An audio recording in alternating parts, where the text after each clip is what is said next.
এই অংশের শুরুতেই আমরা দেখতে পাই লুজ শ্যাকের আসার অপেক্ষায় বসে আছে। শ্যাক আসতেই লুজ তাকে তাকিয়ে মনে মনে ভাবল, এই সেই মানুষ যে স্কুল জীবনে আমাকে চিনত পর্যন্ত না, অথচ আজ সেই মানুষই আমাকে লাঞ্চে আমন্ত্রণ জানিয়েছে। কিছুক্ষণের মধ্যেই দুজন এসে পৌঁছল একটি রেস্তোরাঁয়। সেখানে শ্যাক বিস্ময়ে বলে উঠল, তুমিও কি 3টে চপস্টিক দিয়ে খাও? আমি তো ভেবেছিলাম এইভাবে খাওয়া শুধু আমিই করি। এই কথা শুনে লুজ স্মৃতির ভেতরে ডুবে যেতে লাগল। সে ভাবল শ্যাককে কিভাবে বলবে যে স্কুলে তাকে প্রথমবার 3টে চপস্টিক দিয়ে খেতে দেখার পর থেকেই সেও ঠিক সেইভাবেই খাওয়া শুরু করেছিল। রেস্তোরাঁয় বসে দুজন নানা কথা বলতে লাগল। লুজ যখন মন খুলে হাসছিল তখন শ্যাক কেবল তাকিয়েই রইল, তার চোখ যেন লুজের দিক থেকে সরছেই না।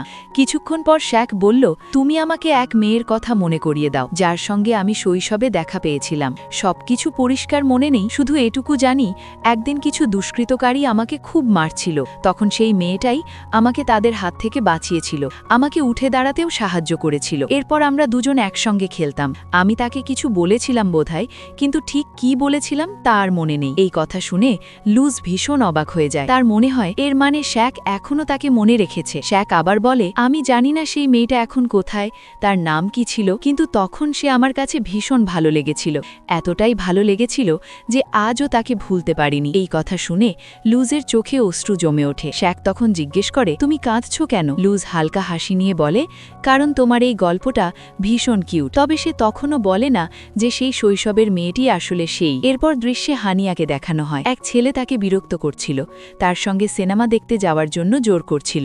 ঠিক সেই সময় অন্য এক ছেলের সঙ্গে তার ধাক্কা লাগে। সেই ছেলেটি রাস্তায় পড়ে যাওয়া জিনিস গুছাচ্ছিল।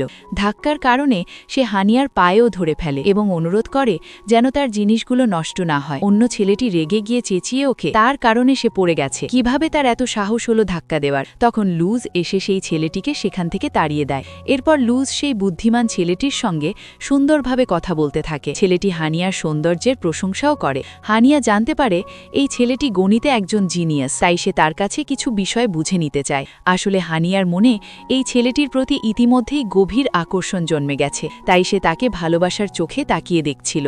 এরপর আমাদের দেখানো হয় গাকে। সে বারবার নিজের ক্রাশ চ্যাংয়ের জন্য একটি বার্তা লিখছিল, আবার মুছেও ফেলছিল। অনেক দ্বিধার পর শেষ পর্যন্ত বার্তাটি পাঠিয়েই দেয়, এই বলে যে তাদের বিশ্ববিদ্যালয় চ্যাংকে আমন্ত্রণ জানাতে চায়। কিছুক্ষণ কোনো উত্তর আসে না। তারপর চ্যাং উত্তর পাঠায়, আমি আসব না, কারণ সেখানে তোমার বান্ধবী বালি থাকবে। গা তখন লিখল, না, সে থাকবে না, আমি বালির সঙ্গে ব্রেকআপ করে নিয়েছি। ঠিক সেই সময় বাইরে আমরা বালিকে দেখতে পাই। সে গার জন্য খাবার নিয়ে আসছিল, কিন্তু বালি যখন শুনল যে এরপর গাবির কাছে চ্যাংয়ের ফোন আসে। সে সেখানেই দাঁড়িয়ে কলটি ধরে। ফোনের ওপার থেকে চ্যাং বিস্ময় ভরা কণ্ঠে জিজ্ঞেস করল, সত্যিই কি তোমার আর বালির মধ্যে ব্রেকআপ হয়ে গেছে? তখন গাবি শান্ত গলায় বলল, হ্যাঁ, কারণ তুমি তো জানো আমি তোমাকে ভালোবাসি, কেবল তোমাকেই পছন্দ করি, তোমার জায়গা কখনোই অন্য কোনো মেয়ে নিতে পারবে না। এই কথা শুনে চ্যাং খুব খুশি হয়ে যায় এবং আনন্দের সঙ্গেই মিটিংয়ে আসতে রাজি হয়ে যায়। কিন্তু এই সব কথা শুনে বালির মন ভেঙে চুরমার হয়ে যায়। তবুও সে নিজেকে সামলে নিয়ে ভেতরে ঢোকে এবং গাভীর সামনে খাবার তুলে দেয়। গাভী বুঝে যায় বালির সব শুনে ফেলেছে। সে তখন বালির কাছে ক্ষমা চাইতে থাকে,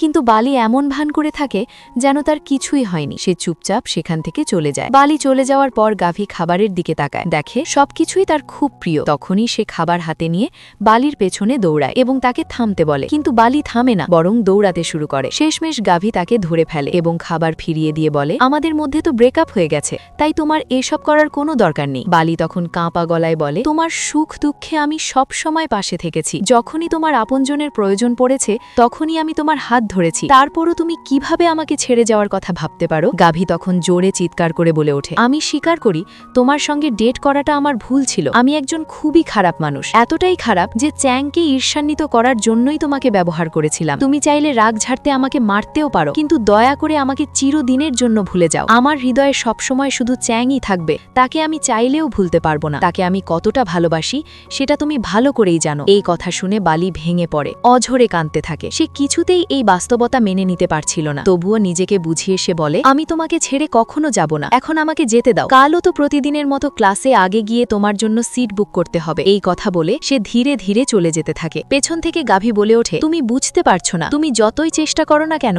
আমার হৃদয়ে সব সময় শুধু চ্যাংই থাকবে। এই কথা বালির হৃদয়ে গভীর আঘাত করে। তবুও সে আর থামে না, নিঃশব্দে সেখান থেকে চলে যায়। এরপর আমাদের দেখানো হয় শ্যাককে তার নিজের ঘরে। লুজের সঙ্গে দেখা হওয়ার পর সে বেশ খুশি ছিল। সে ভাবতে থাকে যে শৈশবের বন্ধুর কথা আমি আজও লুজকে বলেছি, তাকে খুঁজতেই এখনো প্রায়ই চার্চের বাইরে যাই, এই আশায় যে হয়তো কোনো একদিন সেই মেয়েটার সঙ্গে আবার দেখা হয়ে যাবে, কিন্তু আজ পর্যন্ত তার আর দেখা মেলেনি। অন্যদিকে লুজও শ্যাকের কথাই ভাবছিল, তবে এই সময়ে তার মনে বালির চিন্তাই বেশি ঘুরপাক খাচ্ছিল, কারণ বালি তখনও ট্রমে ফিরে আসেনি। অনেক রাত হয়ে যাওয়ার পর লুজ বালিকে খুঁজতে বের হতে যাচ্ছিল, ঠিক তখনই বালি শেষমেশ ট্রমে ফিরে আসে। তাকে খুবই অস্থির আর ভাঙা মনে হচ্ছিল। লুজ উদ্বিগ্ন হয়ে জিজ্ঞেস করল, কি হয়েছে, তুমি ঠিক আছো তো? বালি তখন কিছুই বলে না, শুধু এটুকুই বলে। পরের দৃশ্যে বালি বলে, আমি শুধু দ্রুত ঘুমাতে চাই, কারণ কাল আমাকে গাভীর জন্য ব্রেকফাস্ট বানাতে হবে এবং তার জন্য সিটও বুক করতে হবে। লুজ বুঝতে পারে এই সময়ে বালি মানসিকভাবে ঠিক অবস্থায় নেই, তাই সে বেশি প্রশ্ন করে না এবং বালিকে শুতে দিতে দেয়। এরপর আমরা দেখাই পরবর্তী দিনের দৃশ্য। সেখানে জ্যাংবং দেখাচ্ছে ম্যাজিক ট্রিক্স সেই মেয়েটিকে, যাকে সে পছন্দ করে, অর্থাৎ সেই মেয়ের কথা শুনে সে ম্যাজিক ট্রিক্স শিখেছিল। কিন্তু মেয়েটি লিনজি শ্যাককে পছন্দ করে। জ্যাংবং অসাধারণ কিছু ম্যাজিক ট্রিক্স দেখায়, যা সবাই দেখে মুগ্ধ হয়। এরপর জ্যাংমিং একটি ম্যাজিক ট্রিক দিয়ে রোজ বের করে সেই মেয়েটিকে দেয়, যার নাম লিনজি। তখন লিনজি ভীষণ রেগে যায় এবং বলে, তুমি কি করছো? সব লোকের সামনে এমন করছে। প্রথমে আমাকে এখানে ডাকে, মিথ্যে বলে যে শ্যাকও থাকবে, অথচ সে নেই, আর এখন এইসব নাটকীয় আচরণ করছো। জ্যাংমিং চুপ দাঁড়িয়ে থাকে, কারণ স্পষ্টতই লিনজির কথা শুনে সে খুব খারাপ মনে করছে। তখন জ্যাংমিংয়ের বন্ধুরা এসে লিনজিকে চট করে বলে, তোমার কি ধারণা আছে জ্যাংমিং কতদিন খাটে এই দুটি ম্যাজিক ট্রিক শিখতে, শুধুমাত্র তোমার জন্য? আর তুমি এমন বলছো? লিনজের আচরণ শুনে জ্যাংমিং আরও চটকে যায়। সে ভেবেছিল, কেন আমি এমন একটি মেয়েকে পছন্দ করি যাকে শ্যাক পছন্দ করে। তখনই সে রেগে সেখান থেকে চলে যাওয়ার চেষ্টা করে। জ্যাংমিং লিনজিকে বোঝাতে তার পেছনে পিছু নেয়, বলে, দয়া করে যাও না। জ্যাংমিংয়ের বন্ধুরা তাকে বোকা বলল, এমন মেয়েকে কেন পছন্দ করছো যে শ্যাককে পছন্দ করে? ঠিক তখনই দুজনের ফোনে মেসেজ আসে। তাদের বান্ধবীরা জানতে চাচ্ছে শুধু শ্যাকের ব্যাপারে। এই কারণে দুজনে হতবাক হয়ে যায়, ভাবতে থাকে, আমরা জ্যাংকে নিয়ে হাসছিলাম, কিন্তু হয়তো আমাদের বান্ধবীরাও শ্যাককে পছন্দ করে, তাই আমাদের এখনই পরিষ্কার কথা বলা উচিত। এরপর দুজনই তাদের বান্ধবীর সঙ্গে দেখা করার সিদ্ধান্ত নেয়। ইতিমধ্যেই জ্যাংমিং লিনজিকে ধরে বলে, আমি স্বীকার করি, আমি মিথ্যে বলেছিলাম শ্যাকও এখানে থাকবে, কিন্তু তাই করেছি কারণ তুমি না আসলে আমি চাইনি। লিনজি তর্ক করে, আমি হাজারবার বলেছি আমি শুধু শ্যাককে পছন্দ করি, আর শ্যাকও আমাকে পছন্দ করে, তাহলে তুমি কেন আমাদের মধ্যে হস্তক্ষেপ করছো? লিনজি এরপর জিজ্ঞেস করে, বলো তো শ্যাক এই সময় কোথায় আছে? আমার তার সঙ্গে মুখোমুখি কথা বলতে হবে। শুরুতে জ্যাংমিং বলল না, কিন্তু লিনজির অনুরোধে জানালো শ্যাক লাইব্রেরিতে আছে। লিনজি তখন তাকে দেখতে লাইব্রেরিতে যেতে থাকে। পরবর্তী দৃশ্যে আমরা দেখাই শ্যাককে লুজের সঙ্গে লাইব্রেরি থেকে বের হচ্ছিল। তারা পরিকল্পনা করছিল এখন কি করবে। ঠিক তখন লিনজি সেখানে এসে উপস্থিত হয়। সে শ্যাককে অন্য মেয়ের সঙ্গে দেখে ঈর্ষান্বিত হয়ে বলে, তুমি এটা কিভাবে করতে পারো? তুমি আমাকে পছন্দ করো, অথচ অন্য মেয়ের সঙ্গে সময় কাটাচ্ছ। শ্যাক বিস্ময়ে চমকে যায়, এমন কি ঘটল যে লিনজি এতটা রেগে গেছে? এরপর দৃশ্যে দেখা যায় লিনজি শ্যাকের দিকে ক্রুদ্ধ হয়ে জিজ্ঞেস করল, তুমি কি বলছো? তুমি আমাকে পছন্দ করো না, বরং তোমার বন্ধু জ্যাংমিং আমাকে পছন্দ করে। শ্যাক ব্যাখ্যা করতে গিয়ে বলে, যখন তুমি আমার আইডি দেখলে তখন বুঝে গিয়েছিলে সবকিছু জ্যাংমিং করিয়েছে। সে শুধু আমার পক্ষ থেকে পোস্টগুলো লাইক করেছিল, আমি কিছু করিনি, তাই তুমি ভুল বোঝা বন্ধ করো। লিনজি চুপ হয়ে দাঁড়ালো, অবাক হয়ে ভাবছে, অর্থাৎ সত্যি তুমি আমাকে পছন্দ করো না? শ্যাক বলল, না। এরপর লিনজি জোরে জোরে জ্যাংমিংকে থাপ্পড় মারতে শুরু করলো, চেঁচিয়ে বলল, তুমি কিভাবে এমন করলা? কারা তোমাকে এই করার অধিকার দিল? আমার অনুভূতি নিয়ে খেলছো? শ্যাক রাগে বলল, তুমি কি আমার বন্ধু নাকি শত্রু?